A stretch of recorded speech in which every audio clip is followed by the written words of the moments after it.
Number पाठ number 4 जिसका नाम है संज्ञा। भाई संज्ञा तो आप शुरू से पढ़ते आ रहे हो, किसी भी व्यक्ति, वस्तु, स्थान आदि के नाम को क्या कहते हैं बेटा? संज्ञा कहते हैं। आइए जानते हैं। नाम, संसार में हर प्राणी, वस्तु, स्थान, भाव आदि का कोई ना कोई नाम होता ही होता है। तो हम संज्ञा की परिभाषा, वो ये परिभाषा है जो हम बचपन से पढ़ते आ रहे हैं।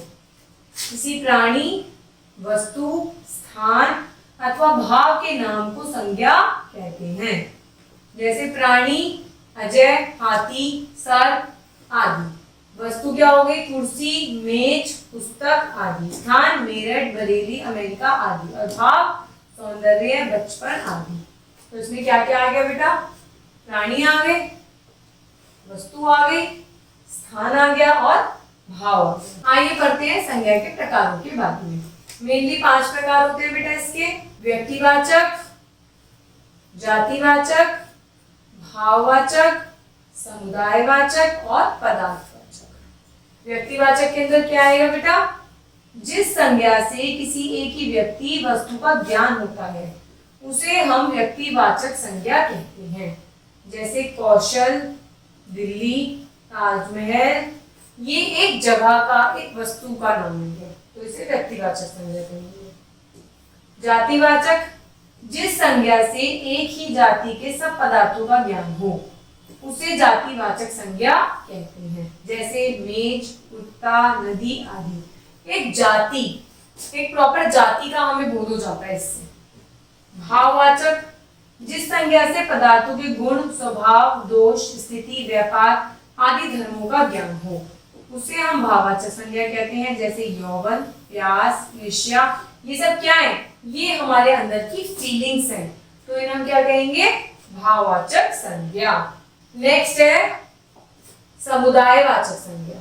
जिस संज्ञा से किसी समुदाय अथवा समूह का, किसी ग्रुप का बोध होता है उसे हम समुदायवाचक संज्ञा कहते हैं। जैसे मेला, पुस्तकालय, कक्षा, पुलिस आदि।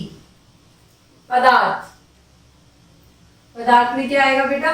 जिस संज्ञा से किसी पदार्थ का बोध होता है उसे हम पदार्थवाचक कहते हैं। किसी भी चीज का, जैसे सोना, चांदी, जल, घी, तेल, पेट्रोल, ये सब क्या है? एक पदार्थ ही तो है। भाववाचक संज्ञा बनाना। अब हम देखते हैं कैसे संज्ञा बनती है। जातिवाचक से बनी है भाववाचक। मित्र एक जातिवाचक है, हम इसको भाव में चेंज करेंगे तो जाएगा मित्रता। बच्चा, बचपन। सेवक, सेवा। नेता, नेतृत्व।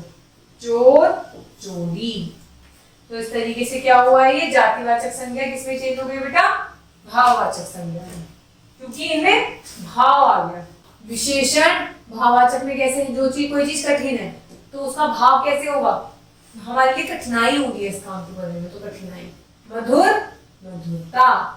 निर्धन, निर्धनता। सरल, सरलता। सफेद, सफेदी। अब हम सर्वनाम को देखिए कैसे बदलते हैं। अपना, अपनापन।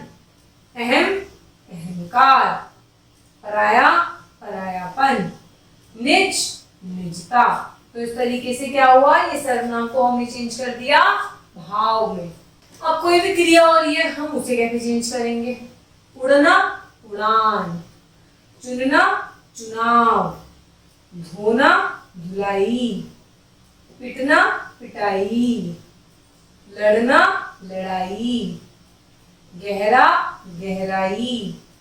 हारना, हार। तो ये क्या हो गया? ये क्रियाएं हैं, क्रियाओं को हमने एक प्रकार से अपनी भाववाचक संज्ञा में बदल दिया। अव्यय, धिक, धिक्कार। निकट, कोई चीज पास होती है तो भाव चेंज हो जाएगा, निकटता। वाह, वाहवाही, जैसे किसी की वाहवाही करते हैं, किसी की प्रेज करते हैं, प्रेरणा करते हैं। समीप, समीपता। मना, मनाही। तो इस तरीके से हमने क्या करा? क्रिया को, सर्वनाम को, संज्ञा को, जाति को, अव्यय को क्या करा? भाववाचक संज्ञा में बदल के देखा कि किस तरीके से हम इन चीजों को भाववाचक संज्ञा में परिवर्तित कर सकते हैं। और हमने पढ़ा संज्ञा क्या होती है, संज्ञा के टोटल कितने भेद होते हैं। Thank you.